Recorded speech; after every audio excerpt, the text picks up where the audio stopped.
All right, future paramedics. I am here with Dominic, a paramedic student with West Hills. He just finished a 12-hour clinical day with me, and he's going to take the time to answer a couple of questions that I have for the future paramedics and you. So, Mr. Dominic, what about anatomy, physiology was the most difficult concept to understand or remember? I would say the biggest thing was just trying to remember how each system works.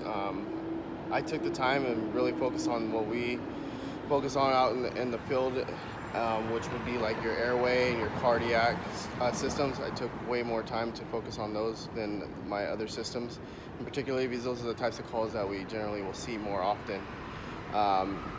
Another thing is being able to grasp the terminology, and my biggest thing when it comes to studying is that I'm not one to just read over something one time and be able to memorize it like others. I have to continuously go over it and make flashcards and quiz myself on it. So being able to remember those terms, don't think that it won't ever happen, because it will. And what it's going to take is going to take going over it and studying it. It's going to take the repetitions. Don't think that because I'm not getting it the first couple months or so that it's never going to happen, because it does. And I thought the same way, that there's so much to learn, and how am I going to ever learn all this? But you just got to take it one step at a time, and building a system of how you're studying.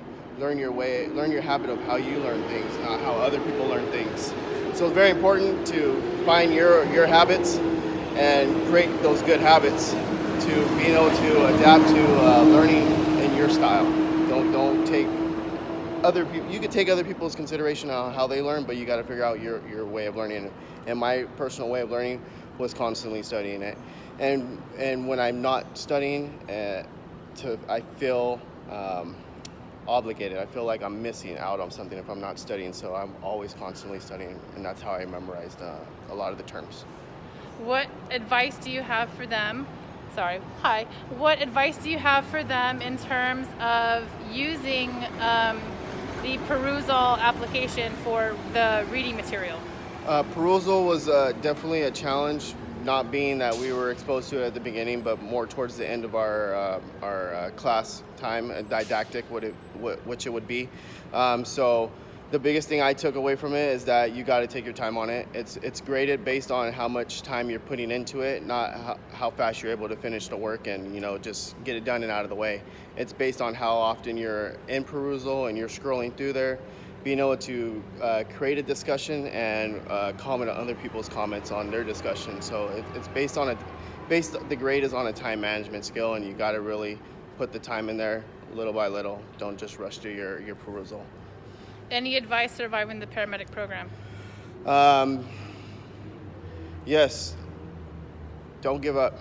Especially for me, it was something that I had to really think about and say, like, I want to dedicate myself to doing this. It wasn't something I just thought it would be cool to do. I really had to think about it, because I knew the amount of time it takes to pursue becoming a paramedic. It's not a short term. It's not a fast process, and you can only make it as fast as the program allows you to make it.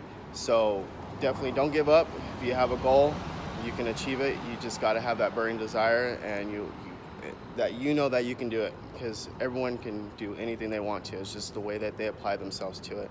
I'm not an A+ student, or an amazing reader, whatever you want to call it. I fortunately don't care for school, but what I care for is the things that I enjoy doing, and becoming a paramedic and learning how to become a paramedic, and just learning medicine is something I found that I enjoyed while becoming an EMT, and that's what's pursued me to want to become a paramedic, to do more, because I feel very limited to what I can do right now, and I can see all the outcomes that these paramedics and nurses have gotten out of their patients, and the positive outcomes, and I want to be able to do that the same, and be able to serve my city as a whole, to have better healthcare and better medical professionals in this career, because it takes someone that cares about it takes someone that cares about taking care of others and not just themselves. They want to see other people do well, and those are the type of people we need in this field. Amen to that. And I have to give Dominic some real praise here, because It was first clinical day, first day in the hospital ever. The cardiovascular ICU was popping off today, and he handled it like a champ. He learned so much. He got to do compressions, and even our intensivist doctor commented on how well and effective his CPR was, and he actually got our patient back. So praise to you. You did an amazing job today. I'm so proud of you, and you are going to be here in just a year from now. 1 year from now, you'll be standing in this very spot with me right outside Kauai Delta after a 12-hour shift rescuing patients and taking care of them. So you guys can do it. Keep it up. Dominic here is living proof that you guys can survive this and get through it. So keep it up. Work hard. Use that grit and get in there. Dig in there. All right. Bye.